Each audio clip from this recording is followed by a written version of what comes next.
அத்தியாயம் 4. மறைந்த உண்மைகள் வெளிச்சம் காணும் நேரம். மணிமேகலை அந்த பழைய பெட்டியை திறந்தாள். அதில் பழைய கடிதங்கள், புகைப்படங்கள், சின்ன நினைவுகள் இருந்தன. ஒவ்வொன்றும் ஒரு மறைந்த உண்மையை சொல்வது போல இருந்தது. அந்த நேரத்தில் திவ்யா அமைதியாக அருகில் நின்றாள். மணிமேகலை, இந்த கடிதங்கள் என் வாழ்க்கையை மாற்றியவை.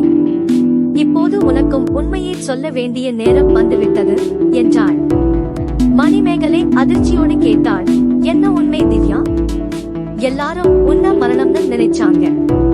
திவ்யா கண்களில் நீர் விட்டு சொன்னாள், அது ஒரு விபத்தல்ல, ஒரு தப்பிச்சல். அந்த இரவில் நான் உயிரோட இருந்தேன். ஆனா என் உயிரை காப்பாற்ற அந்த ஊரை விட்டு போக வேண்டியிருந்ததையும். மணிமேகலை நிசப்தமாய் நின்றாள். அவளது இதயம் அதிர்ந்தது. அப்போ அருண் என்றாள். திவ்யா மெதுவாக பேசினாள். அருண் என் வாழ்க்கையின் ஒரு பகுதி. ஆனா உண்மையில் அவன் என் உயிருக்கு ஆபத்து என்று நினைத்தேன். அதனால்தான் நான் மறைந்தேன். ஆனா இப்போ உண்மை வெளிச்சம் காண வேண்டும். மணிமேகலை கண்ணீருடன் திவ்யாவை அணைத்தாள். இருவரின் கண்களில் ஒரு நிம்மதி. ஆனால் அந்த நிம்மதியின் பின்னால் இன்னும் வெளிச்சம் காணாத ஒரு ரகசியம்.